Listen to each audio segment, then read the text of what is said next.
Greetings, community. My name is Nicholas Little. I'm the criminal justice chair for the Houston branch NAACP. Here in Houston, we have a lot of issues that's been going on. It's been transpiring that's from the local level to the state level, all the way to the federal level. That has been hurting our Houston citizens. It's been hurting our migrant community. It's been hurting our communities of color. And some of those issues I just want to briefly discuss today and make sure the community is aware. One of those issues at the top of the list today is going to be the Voter Rights Act. As many of us know and hope everyone will soon find out so they can take the appropriate action. The Voter Rights Act was in court at the Supreme Court not too long ago, maybe about a week or so ago. The state of Louisiana brought up a case about pretty much how the maps are drawn based upon race. As we all know, the state of Louisiana is predominantly African American. And in a lot of those areas, there are people who are not African American representing these majority African American districts, which it's okay, but it doesn't make sense. You know, you want to make sure that people that represent you and have an understanding of the things that you deal with on a day-to-day basis, the things that are important to you and your value system. And not to discredit anyone or any other race for representing any other districts in any other way, shape, form, or fashion.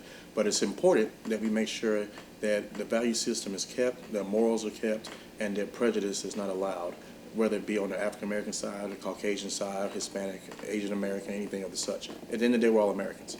Unfortunately, we have to talk about why the Voter Rights Act even exists. Of course, it was signed by President Lyndon Baines Johnson due to the fact that in many states in the South, particularly the Deep South, African Americans were lynched, were drugged behind vehicles, were burned alive, killed, castrated, and murdered and terrified just for the right to vote, something that should be given to everyone in an equal stance. Fast forward in 2026, the fact that the Voter Rights Act even had to be a subject of conversation still lets you know that some of that rhetoric from back then still exists today, which is why it's important that we make sure that we are aware of the issues and the problems that's going on, that we make sure that our communities are aware of what's going on, make sure our children and our children's children are aware of what's going on, so that we can make sure that we continue to fight this evil that feels like it's necessary to make sure that it keeps certain groups of people in our country below the boot. So I hope that everyone will understand what is going on with that. Pretty much what's going on is pretty much a lot of the states, Tennessee just did it yesterday. I know Mississippi, Alabama, other states are following suit.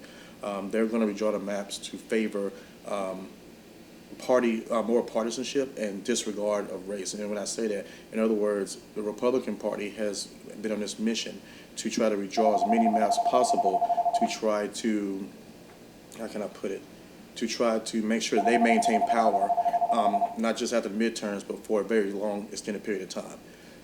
I have very good friends who are Republicans. I have very good friends who are Democrats. Not all Republicans feel that way. And, you know, it's sad that a few bad apples spoil a bunch. But it's where we are. Our president, unfortunately, has no regard for people being able to have a voice. I mean, we watch how he pertains to how he reaches out and how he attacks the media and how he attacks anyone that works in administration who tells the truth versus the narrative that he wants to spin. He has no respect for the First Amendment, which is freedom of speech and freedom of press, freedom of religion. You know, he oppressed those things. So it's important that we as a community come together. We understand that the fight is real. We understand that just because the law says that certain things are in place doesn't mean that we are still protected by those things, because as we have seen over the last almost 2 years, a lot of things are being rewinded backwards instead of us progressing forward.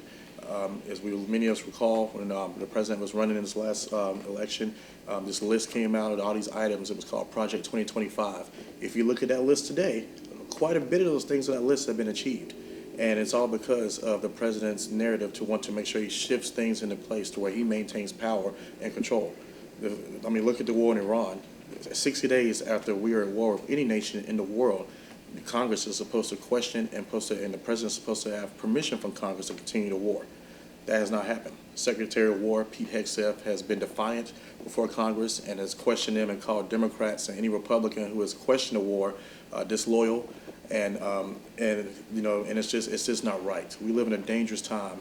Secretary of War Pete Hegseth has been defiant and not answering Congress's questions and accusing them of going against the mission of the United States. The mission of the United States was supposed to be America first. As you've seen, we've involved ourselves in conflicts. We started conflicts all over the world. We have put people in places and situations where they are nearly in situations of poverty. Look at Cuba. Cuba is on its knees right now. So right now it's just important that we are aware of the situations, aware of the issues. Midterm elections are coming up. We have elections going on all throughout the city for some runoff elections. It's important everybody understand. You can go to Harris Votes here in Houston, look up all the information about elections, everything. Get out and vote.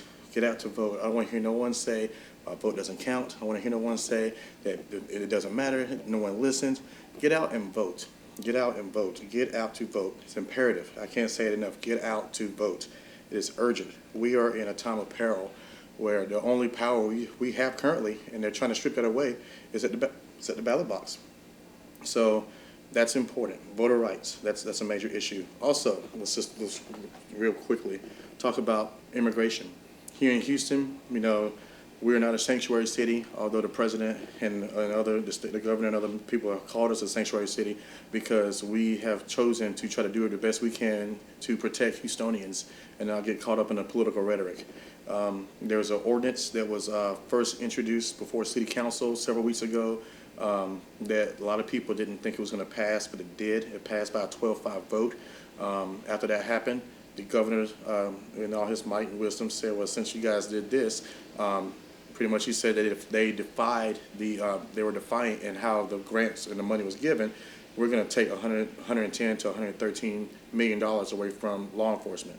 In the midst of, at that time, Fleet Week was coming up, VEDA World Cup is coming up very, very soon, not to mention all the various activities we have around Houston, conventions, all the different interactions, not to mention just the amount of crime we have in the city that's going on, that we need law enforcement. One thing I can say is the criminal justice chair for the NAACP Houston branch, we love law enforcement. We are friends to law enforcement. One thing I respect about our police chief, he's all about accountability. You ask him or his assistant chiefs any questions or about concerns, they will reach out to you, they will contact you. So we are very appreciative of HPD's ability to be able to continue to be transparent, even sometimes when their feet are under the fire, and we appreciate that. We just need our immigrant community to understand that people in Houston, whether it be black, brown, white, Asian, whoever, there are people, we are allies here. We are here for each other. We are helping each other. We are protecting each other. I work very closely with the Greater Houston Coalition of Justice. I'm on the board. I work with LULAC. I work with various organizations. Matter of fact, I have to give a little shout out. Yesterday was Johnny Monto's birthday. Johnny is a trailblazer for civil rights in the Houston community. And just to see him see another year, and he's still in the fight, no matter what's going on, he's still in the fight. It's a blessing and a privilege to be able to serve beside such a man as him. I just want to say, to our immigrant community, that the NAACP supports you. We are here with you. To our Muslim brothers and sisters in care, that the governor decided to designate a terror group, and we know you for a fact that you are not. We are here with you. We support you. And we understand what it means whenever people target you. And we understand what it means when people try to make an enemy of you or try to get try to make fear-mongering amongst the public because of things they don't understand or because of things they don't want to accept in an equal setting in a room. But we are here. The NAACP is here to ensure and fight for justice, as we always have. It's who we are. A lot of people may ask sometime, where's the NAACP? Just because you don't see us on the street protesting all the time, just because you may not see us in the room doesn't mean we wasn't present. A lot of conversations are had behind closed doors because we realize that it's imperative to be at the table sometime, more than just out in the street and always in the forefront. My grandfather told me when I was young, he said, if you don't have a seat at the table, you're on the menu. So we try our best to be that representation, that voice for the community that has a seat at the table, so that, not for our interests, but for the interests of the community, to make sure that your voices are heard and that your rights are protected at all costs. So with that being said, I just want to thank you all for tuning in, for watching, for listening. I really think that our community is beginning to see some things that are transformative, that's bringing different parts of the community together that we've never seen before in quite some time. And it's unfortunate that the circumstances are bringing us to that point, but at the same time, it's fortunate that we still realize the importance of sticking together.